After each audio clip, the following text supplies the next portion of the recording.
What is going on, guys? It is Wrestlelamia here, back with some more news. Join us now as we look at the wildest news stories and rumors you need to know, including a former WWE star charged in alleged stabbing, another accusation made against Vince McMahon, Indianapolis lands 3 big PLEs, Hulk Hogan's son has been sentenced, Shane McMahon has 0 ties with WWE, Chelsea Green wants to revive the Divas title, and much more. Be sure to subscribe and hit that notification bell for daily wrestling videos, and follow us on Facebook for exclusive lists. Also check out our new videos on Wrestlelamia XL. Now let's see the intro and get straight into our first story.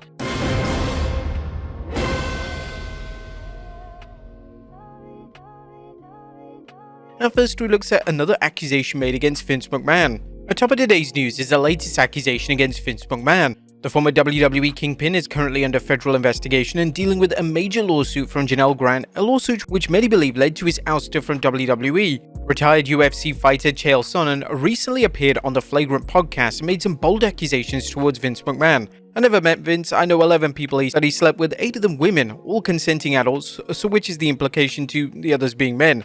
I was talking trash, but I wasn't joking on the Jim Rome show. Anyway, I mean, when Vince got Me Too'd out of the business, I think it was a surprise. But as good as he is, I would not completely count that he couldn't come back. But when the men started coming out, it'll be a different story. He elaborated further, saying he would hold their careers over him, just like he would hold the women. It was the same thing. You get paid more, you get pushed more. This is not a secret in the industry. Like, I'm not talking trash. This was very well known. But I mean, Shawn Michaels, like guys that you would know there was... When asked if McMahon and Michaels slept together, he replied, whatever it is that they were doing. And keep in mind that Sonnen's comments are hearsay and they have yet to be confirmed or disproven. However, the comments are the latest to emerge concerning what may have been going on behind the scenes at WWE. As we noted in our videos covering the 2022 hush money scandal that led to Vince's first retirement, one of the non-disclosure agreements allegedly involved a former WWE talent. There's a lot of homosexuals that Vince came across, but there was also straight guys that just wanted to push in the business, where it turned into prostitution. That was very well known, and not just Vince, Pat Patterson and some of the other executives did too. Everybody would know. McMahon would think, this girl turned me down, she's pulled off TV.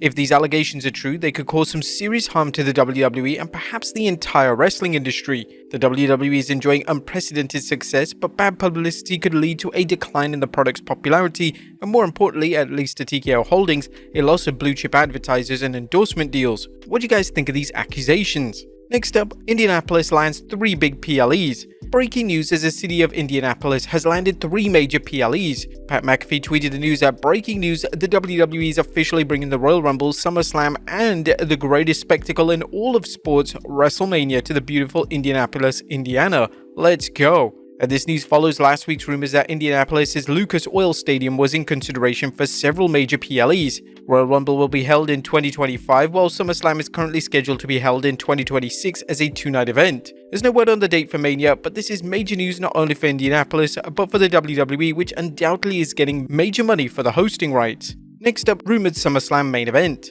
Is Solo Sikoa challenging Cody Rhodes for the Undisputed Championship at SummerSlam? That's the current rumor, and judging by what fans have seen on TV over the past week, things appear to be headed that way. Dave Meltzer first speculated on this in a recent Wrestling Observer newsletter, and Brian Alvarez commented on the Wrestling Observer radio that, and then Cody challenges Solo for the main event, which, as you noted in the Observer, is probably going to be the main event at SummerSlam. Meltzer added, it's the planned main event of SummerSlam. Yeah.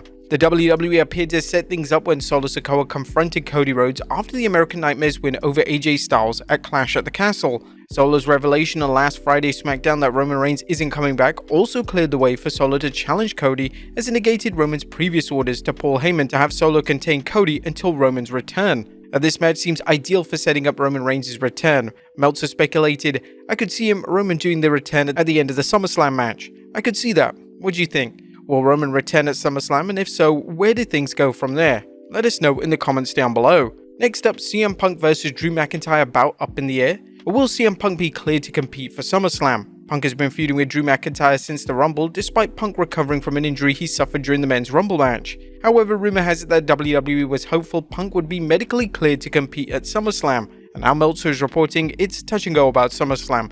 They're hoping for SummerSlam. The attack on SmackDown buys them more time. The hope is Punk's ready for SummerSlam. It's not a sure thing. That's the big show. That's where they want it. The WWE has done an amazing job building the feud despite Punk not being able to wrestle. Punk's attack on McIntyre at WrestleMania 40 after Drew captured the World Heavyweight Championship opened the door for Damian Priest to successfully cash in at Money in the Bank, while Punk's interference at Clash at the Castle cost Drew his chance to regain the world title. These interactions, along with Drew's savage attack on Punk at SmackDown, should keep high interest for the two superstars' eventual confrontation. Next up, a former WWE star charged in alleged stabbing. Former wrestler Too Cold Scorpio, aka Charles Skaggs, has been charged with first count assault and armed criminal action. That's a report coming from TMZ, which provided background on the alleged incident. Skaggs stated he told a guy he couldn't smoke inside, but then claimed the man became upset and said, F you gonna do. Skaggs said the man then threatened him, and when the two eventually made their way outside of the store, he claimed the guy tried to grapple with him.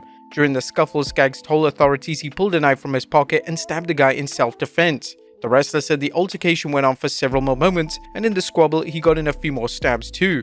According to the report, Skaggs was working security at a gas station in Kansas City when he approached the man after he lit a cigarette. TMZ noted that the man who was stabbed claimed Skaggs instigated things and that he never lit a cigarette. Cops say that when they arrived on the scene, they found a guy who was stabbed lying on the ground, bleeding from his head, chest, buttocks, leg, and abdomen. Skaggs was released after posting bond and will continue following this story once we have more information. Next up, Hulk Hogan's son Nick has been sentenced from DUI. As good news for Hulk Hogan's son Nick Hogan, as Nick avoided jail time following his guilty plea to DUI. Florida's News Channel 8 is reporting, according to the court records, Balea was sentenced to a year of probation but can apply for early termination after 6 months. He also had to go to DUI school and perform 100 hours of community service as well. The judge also suspended his license for 12 months, fined him over $1,000, and will be continuously screened for drug and alcohol for 120 days. Hogan apologized before his sentencing, saying, "I'm very sorry for all this going on. I never wanted to be in this position again." You may recall Nick Hogan served jail time after pleading no contest to a reckless driving charge in 2007. This charge arose from a motor vehicle accident that led to Nick's passenger John Graziano being paralyzed. Next up, Shane McMahon has no ties with WWE. Is Shane McMahon interested in working in AEW? While we don't know the answer to this question, it appears Shane O'Mac could appear in AEW if he wanted to. Fightful Select is reporting that though Shane appeared at WrestleMania last year, he's no longer under a contract of any kind with WWE, including a talent contract, Legends contract, or anything of the sort. He was featured in 2K24 as part of a separate agreement. Next up, Kayla Braxton, AEW-Bound. Although Shane McMahon heading to AEW may be doubtful, there's more likely scenario in the works, at least according to a recent report from Meltzer concerning longtime WWE interviewer Kayla Braxton. There definitely was talk between her and AEW. She was looking into other things as well. It was one of those things I was told she could see the handwriting on the wall. They pretty much had decided that Kathy Kelly and Jackie Redmond were going to be the two top ones, so she was number 3. So I think by that she kinda could see maybe it's time to go somewhere else. Braxton could end up staying in WWE, as Sean Ross Sapp recently reported on Fightful Select. Fightful Select Sean Ross Sapp has learned that Braxton is currently working for the company under a verbal agreement between the two sides following a WWE deal expiring recently. The two sides have been in discussions, but we're not told what came of them. Kayla is currently set to leave WWE after the 28th June SmackDown. The talks with AEW could be a negotiating ploy, but would you guys like to see Kayla Braxton work in AEW? Let us know in the comments down below. Next up, Chelsea Green wants to revive the Divas title. Could the WWE Universe see the return of the Divas Championship? That's Chelsea Green's mission, as she recently tweeted, "When I'm starting a petition to change the WWE Women's Championship back to the Divas Championship." X lit up with Green's tweet, with fans calling her out for a move they would feel will set women's wrestling back years. However, it does make sense for her character to bring this title back. Would you guys like to see it back? Let us know in the comments down below. Next up, Jacob Fatu's amazing transformation. Fatu's Dynamite debut on SmackDown still has people talking, not only for how he demolished Cody Rhodes, Kevin Owens and Randy Orton, but for the amazing amount of weight he's dropped before his debut. While the exact amount is unknown, it's believed that he's lost around 35 pounds in preparation for his WWE debut. And finally, a werewolf is on the prowl. And last but not least, get ready for Jacob Fatu to begin competing in the WWE under his nickname, the Samoan Werewolf. The WWE recently applied for a trademark for the nickname Fatu was using before he jumped to WWE. But there you have it, folks, the wildest news stories and rumors you need to know. Be sure to leave your comments down below, and I'll see you next time with some more wrestling content.